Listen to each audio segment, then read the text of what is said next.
और सीधे आपको लिए चलते हैं जहां बीजेपी सम्मेलन कार्यक्रम में सम्राट चौधरी अपने संबोधन में क्या कुछ कह रहे हैं वो सुनवाते हैं। इकोनॉमी होती थी, अर्थव्यवस्था की चर्चा लेफ्टिस्ट करते थे, कांग्रेस पार्टी के लोग करते थे, लेकिन हम चर्चा कम करते थे। हम स्वदेशी की बात करते थे, लेकिन आज दुनिया के ग्लोबल वर्ल्ड में हमारा पहुंच गया, हमारा भाग पहुंच गया। जब तक नरेंद्र मोदी की सरकार नहीं आई थी साथियों, लोग कहते थे इकोनॉमिक्स प्राइम मिनिस्टर इस देश में है, यदि ये हट जाएंगे तो देश की इकोनॉमी क्या होगी, देश का वर्ल्ड का जो पूरी तरह व्यवस्था है पूरे दुनिया में जो भारत की धाक है वो कैसे रहेगा। आज देखिए साथियों, दुनिया में डंका बज रहा है और सिर्फ मोदी दुनिया में होता है साथियों। आज दुनिया में डंका बज रहा है और आज दुनिया में आप समझिए कि जहां हम 11वें स्थान पर वर्ल्ड में इकोनॉमी में खड़े थे, आर्थिक व्यवस्था हमारी खराब थी, हम 11वें स्थान पर थे।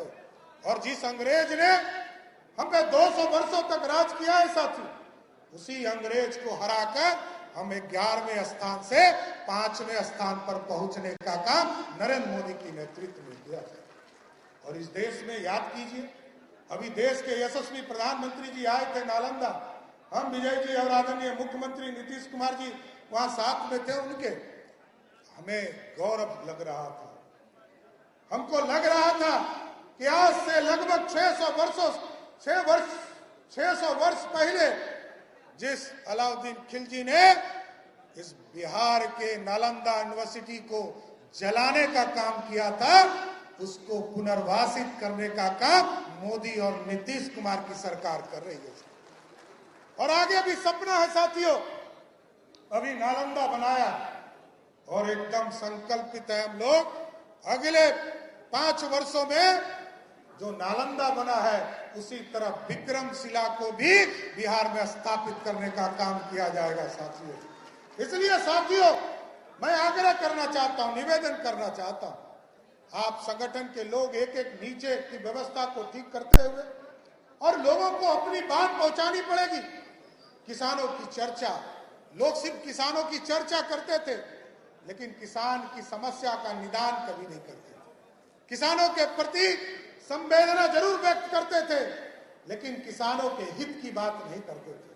लेकिन नरेंद्र मोदी जी आए, किसी सरकार ने 40,000 करोड़ रुपया इस देश में माफ करने का, ढोंग करने का काम किया साथियों, यूपीए की सरकार ने, कांग्रेस की सरकार।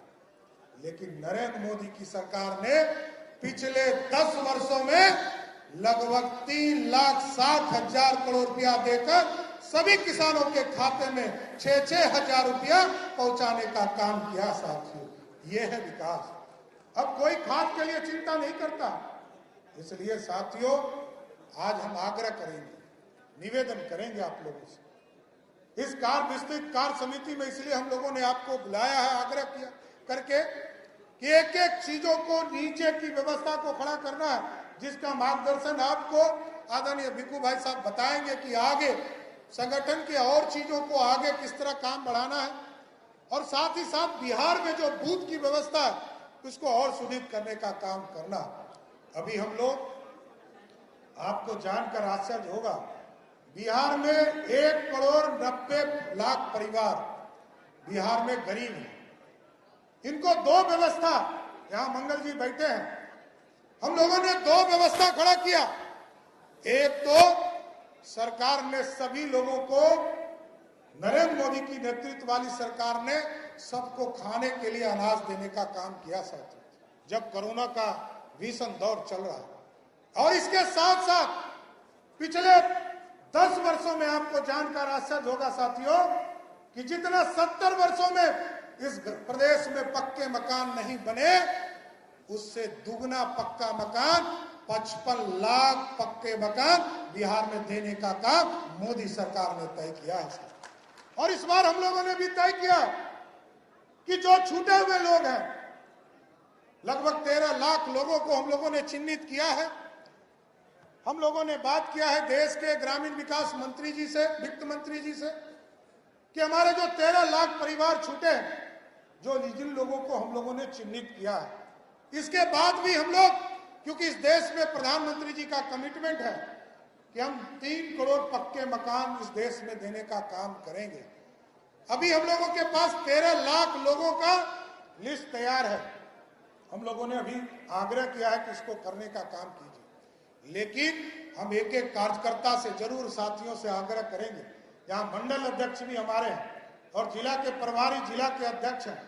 3 चीजों को जरूर फोकस कीजिए कि अनाज उनको मिलता है कि नहीं, गरीबों को पक्के मकान है कि नहीं है, और तीसरा जो सबसे आसान है, हम लोगों ने इस प्रदेश के जितने भी लोग हैं जिनको 5 किलो अनाज देने का काम मोदी सरकार कर रही है, उसका 5 लाख का इलाज भी कराने का व्यवस्था कर दिया है। सभी बूथ अध्यक्ष चिन्हित करके हमने युवा मोर्चा के साथियों को आग्रह किया, इसमें लगिए। अभी तक हम लोगों ने 95 लाख लोगों का ही नाम जोड़ने का काम किया था।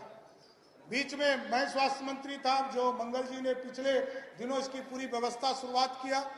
आज लगभग 3 करोड़ लोगों को हम लोगों ने कार्ड दिया है, और आज ही हमने देखा कि एक पूरा विस्तृत एक पेपर में विज्ञापन निकला है कि 18 तारीख से अभियान चलेगा, और आज ही के दिन से यहाँ मंगल जी ने अभियान चलाया है।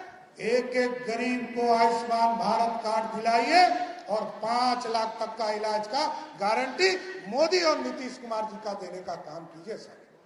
इसलिए साथियों, हम वो पार्टी नहीं है जो अपने विचारधारा से बदल जाए। कुछ ऐसे लोग हैं इस समाज में जो ये पक्षधर हैं कि मुस्लिम पर्सनल लॉ, ट्रिपल तलाक का विरोध करता है, इसलिए हम विरोध करेंगे।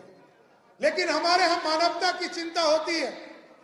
भारतीय जनता पार्टी का स्पष्ट मानना है कि मुस्लिम पर्सनल लॉ में इनको भी जोड़ना चाहिए। कि कल तक आप जोड़ते थे कि सिर्फ ट्रिपल तलाक और 4 शादियां करने का अधिकार है। अरे सरिया कानून लाइए।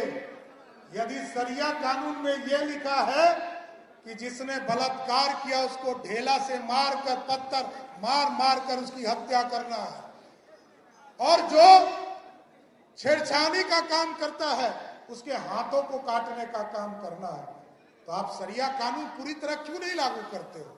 लागू करना है तो पूरी तरह से लागू करने का काम करो, आधा अधूरा मत करो। हम लोग इसके समर्थक है, जिस धर्म में जो लिखा है उसकी पूरी व्यवस्था खड़ा करने का काम करो। हमारे भगवान राम ने तपस्या दिखाने का काम किया। उनके सगे पिता ने कहा कि तुमको वनवास जाना है, तो प्रभु श्री राम ने सहृदय स्वीकार करके 14 साल तक वनवास काटने का काम किया। और भगवान कृष्ण ने यह भी सिखाया है, भगवान कृष्ण ने यह भी सिखाया है कि अन्याय को नहीं सहना है, चाहे वो कितना ही अपना क्यों ना हो, उसके खिलाफ भी लड़ते रहना। ये सारे हमारे धर्मों में हमको सिखाया। इसलिए साथियों, हम जरूर आग्रह करेंगे और विस्तार से चीजें आएंगी, लेकिन ये डबल इंजन की सरकार है साथियों। देश में नरेंद्र मोदी की सरकार और बिहार में नीतीश कुमार की नेतृत्व वाली सरकार, हम दोनों को चलाने का काम कर रहे हैं। और पूरी तरह बिहार किस तरह स्थापित हो, विकसित भारत बने, बिहार कैसे आगे बढ़े, कैसे बिहार सुंदर हो, इसकी कल्पना भी हम लोगों को लाना है। अभी हम लोगों ने प्लान किया है कि अभी कई एयरपोर्ट हमें खड़े करने हैं। यहाँ संजय जायसवाल जी बैठे, ये रक्सौल की लगातार लड़ाई लड़ते रहे। रक्सौल हो, मुजफ्फरपुर हो, गोपालगंज हो, भागलपुर है, ये उड़ान योजना में हम लोगों ने स्वीकृत करने का काम किया है। और इसके बाद भी चाहे वो सहरसा हो, चाहे वो बेगूसराय हो, मुंगेर हो, या डिहरी हो, या राजगीर हो, इसको भी राज्य सरकार अपने फंड से इस एयरपोर्ट को भी निर्माण कराने का काम करेगी। साथियों, ये पूरी व्यवस्था खड़ा करने का काम किया जाए। और इसी तरह डबल इंजन की सरकार में अभी तक अर्बन पॉलिसी के तहत हम लोग नहीं बढ़ पाए थे। हम लोगों ने अभी 2-3 चीजों पर फोकस किया है, चाहे वो अर्बन ट्रांसपोर्टेशन में मेट्रो की कल्पना हो। 2014 में हम लोगों ने इसकी नींव रखी थी, जब देश के यशस्वी प्रधानमंत्री नरेंद्र मोदी जी आए थे, तो हम लोगों ने इसकी शुरुआत की। और आपको जानकर आश्चर्य होगा साथियों कि अभी तक देश में मात्र 7 शहरों में, 5 शहरों में मेट्रो हुआ करता था 2014 में। आज देश के 20 शहरों में मेट्रो का काम चल रहा है और साथ में मेट्रो दौड़ रहा है। यह है नरेंद्र मोदी जी का विजन स्पष्ट तौर पर। इसलिए साथियों, हम आग्रह करें, आप तमाम लोग लग जाइए इस प्रदेश में एक एक चीजों को कैसे स्थापित करना है। और कुछ लोग बोलते हैं कि कानून का राज खत्म हो रहा है। अरे उनको तो नैतिक अधिकार ही नहीं है। लालू जी या लालू जी के परिवार को अपराध पे बोलने का अधिकार है क्या? अधिकार है? लालू जी तो वैसे नेता थे हैं जो नेता मुख्यमंत्री रहते हुए अपने मुख्यमंत्री कार्यालय से पूरे प्रदेश में ऑर्गेनाइज क्राइम कराने का काम करते थे। तो बिहार बीजेपी कार्यक्रम से सम्राट चौधरी का संबोधन आप सुन रहे थे। रुकेंगे एक छोटे से ब्रेक के लिए, फौरन होंगे हाजिर।